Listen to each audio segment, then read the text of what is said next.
안녕하십니까. 정릉골 내재산 지킴이 대표 임동아입니다. 네, 오늘은 우리 부동산 박사이신 민철기 박사님을 모시고 우리 조합의 현안에 대해서 자세히 이해하는 시간을 갖도록 하겠습니다. 우리 민철기 박사님, 안녕하십니까? 네, 안녕하십니까. 우리 조합이 중요한 세 가지 좀 현안이 있는데요. 그 세 가지에 대해서 한번 좀 좋은 의견을 좀 말씀해 주셨으면 고맙겠습니다. 알겠습니다. 제가 아는 범위 내에서 자세하게 말씀을 해드리도록 하겠습니다. 네, 첫 번째, 우리 조합의 현재 그 조합원 분양가에 대한 문제가 있습니다. 네. 일반 분양가와 우리 조합원 분양가의 차이 때문에 조합원 분담금이 지금 엄청나게 높다는 그런 말들이 많이 있는데요. 저희 분양가, 조합원 분담금에 대해서 우리 박사님은 어떻게 생각하시는지 한번 말씀해 주시죠. 일단 뭐 쉽게 이해하게 말씀을 드리면 이 사실은 조합의 분담금은 두 가지로 결정이 됩니다. 일단 일반 분양가를 뭐 얼마로 하느냐에 따라서 이렇게 조합원들의 분담금이 결정이 되고, 또 하나는 세대수가 몇 개가 되느냐, 일반 분양하는 세대수가 몇 개가 되느냐에 따라서 이 조합원의 분담금이 결정이 되는데, 제가 사실은 예전에도 이제 블로그에서 작성을 하긴 했지만 이 정릉골의 조합원 분담금이 생각보다 많이 책정이 돼 있더라고요. 이게 사실은 거의 8억 원이 넘는 금액으로 조합이 책정이 됐던데, 그리고 또한 뭐 비례율이 그렇게 높게 나타난 그런 조합이 아니기 때문에, 그렇게 되면 일반 분양가를 뭐 정상적으로 해서 이렇게 조합원 분양가를 낮추는 방법이 제일 좋은 방법인데, 저는 솔직히 잘 이해가 안 가는데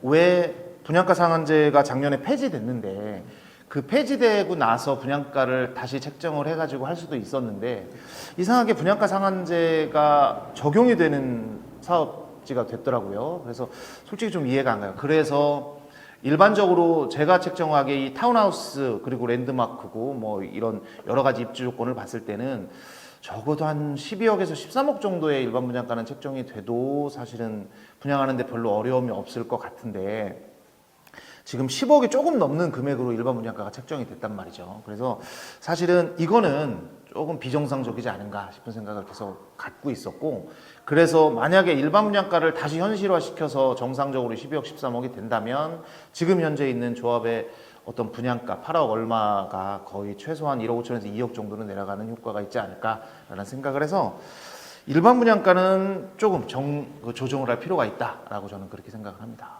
그럼 현재 서울 시내 지금 현재 분양가는 어느 정도 수준인가요? 뭐 분양가 상한제를 적용해서 아파트, 그러니까 여기는 사실은 4층짜리 이제 테라스 하우스이기 때문에 사실은 그 테라스 하우스라는 거를 비교적으로 말씀을 드리면 보통 같은 평형대 32평이라고 뭐 84로 말씀을 드린다고 하면 보통은 14억에서 15억 정도로 지금 분양을 하고 있습니다. 그래서 분양을 물론 이제 뭐 그렇게 많은 세대가 아니기 때문에 조금 더 조용하고 한 뭐 메리트가 있다고 쳐도 14억, 15억이면 제가 보기에는 이 1400세대 이런 랜드마크는 최소 13억 이상은 사실은 해도 별 문제가 없지 않겠느냐라는 생각을 하고 있습니다. 그러면 그 현재 그 서울 시내 일반 분양가 기준에서 우리 현재 조합원 분담금을 한 2억 이상은 내려갈 수 있는 여지가 그렇죠. 분명히 있다. 일반 분양가가 사실은 10억에서 만약에 12억으로 올라가면 그냥 단순한 산식으로 생각을 해도 일반 분양가가 일반 분양이 더 많단 말이죠. 이 조합은 사실은 원래 조합이 더 많으면 사실은 분담금이 많을 수 있는데, 조합이 600 몇 개, 뭐 일반 분양이 700 몇 개면 거의 100개 이상 차이가 나기 때문에 일반 분양가가 2억이 올라간다 그러면 당연히 그냥 산수적으로도 조합원 분담금은 최소한 2억 정도는 내려간다라고 생각을 하시면 좋을 것 같아요. 고맙습니다. 그 두 번째 그럼 더 문의드리고 싶은 것은 현재 그 현 조합 집행부가 정비계획 변경을 지금 추진하고 있습니다. 그런데 그 종상향을 통한 아파트 13층 이상의 아파트 추진은 그 조합원들의 반대로 무산이 됐고요. 또 4층으로 원안과 비슷한 형태의 또 정비계획 정비계획 변경을 추진한다고 하는데, 그거에 대해서는 어떻게 생각하십니까?